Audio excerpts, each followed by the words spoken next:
ये जो शिक्षा विरोधी जो नियमावली है उसमें संशोधन करके ये जो खंड है जिसमें परीक्षा लेने की बात की जा रही है उसको सरकार को हटाना पड़ेगा।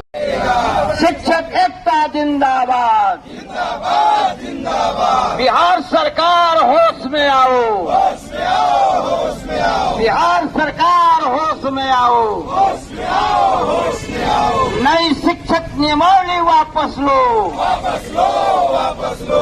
नई शिक्षक नियमावली वापस लो, वापस लो, वापस लो। पूर्व के शिक्षकों को राज्य कर्मी का दर्जा देना होगा, पूर्व के शिक्षकों को राजकर्मी का दर्जा देना होगा, नहीं तो सरकार बदलनी होगी, नहीं तो सरकार बदलनी है।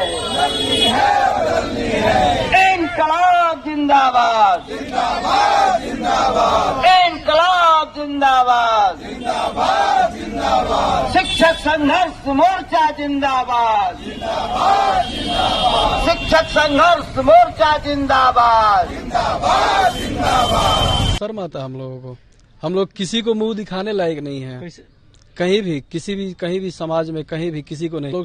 नीतीश कुमार जी, आपको अपराधियों को छुड़ाने के लिए मैनुअल में चेंज करना पड़ रहा है, लेकिन शिक्षक अभ्यर्थियों को ऐसा नियमावली थोप दिया गया है जो काला फरमान है, उसके लिए आपको टेंशन नहीं है। खैर छोड़िए, 2024-25 में शिक्षक अभ्यर्थी आपको। बिहार में पिछले दिनों सरकार की तरफ से जो विद्यालय अध्यापक नियुक्ति नियमावली आई है 2023, उसमें पूर्व के नियोजित शिक्षकों के लिए राज्यकर्मी का दर्जा देने के लिए जो शर्त सरकार ने लगाया हुआ है कि उनको आयोग की तरफ से एक परीक्षा आयोजित की जाएगी और उसमें उत्तीर्ण होना पड़ेगा, उसका हम लोगों ने विरोध किया। 15 अप्रैल को इसी जगह पर बिहार के तमाम शिक्षक संगठनों के जो ऑफिस बियरर्स हैं उनके साथ एक बैठक हुई और उस बैठक में हम लोगों ने बिहार शिक्षक संघर्ष मोर्चा गठित किया। उसके बाद कई जगहों पर उसके खिलाफ आवाज़ उठाई गई और बिहार शिक्षक संघर्ष मोर्चा की तरफ से अपनी मांग को लेकर के बिहार के माननीय मुख्यमंत्री से हमने मुलाकात की।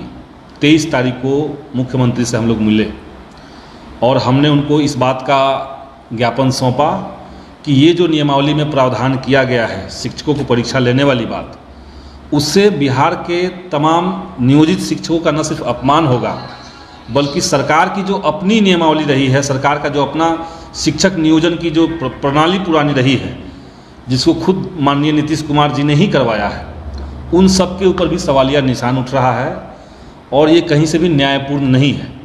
इसके साथ साथ हमने माननीय मुख्यमंत्री को गुणवत्तापूर्ण शिक्षा के संबंध में 5 प्रमुख सुझाव भी लिखित में दिए और उस पर बातचीत की। हमने उनको सुझाव दिया कि आप बिहार में केरल और दिल्ली के मॉडल पर टीचर्स का लगातार ट्रेनिंग कराइए और उनके अंदर का जो स्किल है उसको डेवलप करवाइए। एक तो आप ये कर सकते हैं। सरकार का जो जांच तंत्र है, जो स्कूलों में जाकर के जांच करता है, उसको भ्रष्टाचार मुक्त करवाइए और उसमें पारदर्शिता लाइए। इसके अलावा भी कई तरह के सुझाव हमने दिए। इसके बाद हमने साफ साफ उनको ये भी कहा कि माननीय मुख्यमंत्री जी का जो बयान था कि 7 दल महागठबंधन के एक साथ आकर के इस निर्णय पर सहमत हुए हैं और तब ये नियमावली आई है, हमने उनको कहा कि हमारी पार्टी CPIML इस बात के लिए एग्री नहीं है। न तो हमसे इसको लाने से पहले कोई कंसल्ट किया गया है और न हम अभी भी सहमत हैं। तो ये सारी बातें माननीय मुख्यमंत्री जी के सामने रखी गई है और सरकार को हमने कहा है कि इस पर आप गंभीरतापूर्वक विचार कीजिए, क्योंकि बिहार के 4 लाख नियोजित शिक्षक एक साथ इसके खिलाफ में हैं। उसके बाद हम लोगों ने कल दोबारा से शिक्षक संगठनों को दोबारा से बुला करके बिहार शिक्षक संघर्ष मोर्चा की एक बैठक की। कल देर रात तक बैठक चली, इसलिए उसका प्रेस रिलीज़ ठीक तरीके से सर्कुलेट नहीं हो पाया है।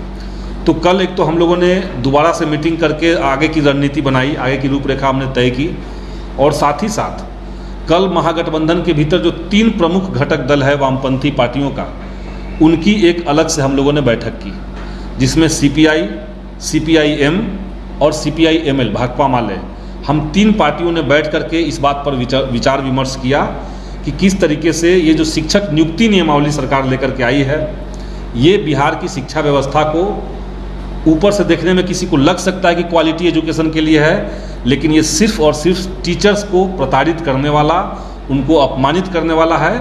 और स्कूलों के भीतर मल्टी लेयर्ड एक टीचर का सिस्टम बन जाएगा, कई तरह की नियमावली स्कूलों में चलने लगेगी।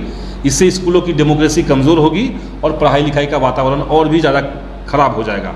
तो ये हम लोगों ने, वामपंथी पार्टियों ने कल बैठक भी की। उस बैठक में सर्वसम्मति से तीनों दलों ने एक साथ इस बात को कहा कि तीनों पार्टियां इस नियमावली के खिलाफ है, और तीनों पार्टियों मिलकर के हम लोग, जो बाकी घटक दल हैं महागठबंधन के, कांग्रेस पार्टी है, हम लोग उनसे बात करेंगे, उनको कन्विंस करेंगे।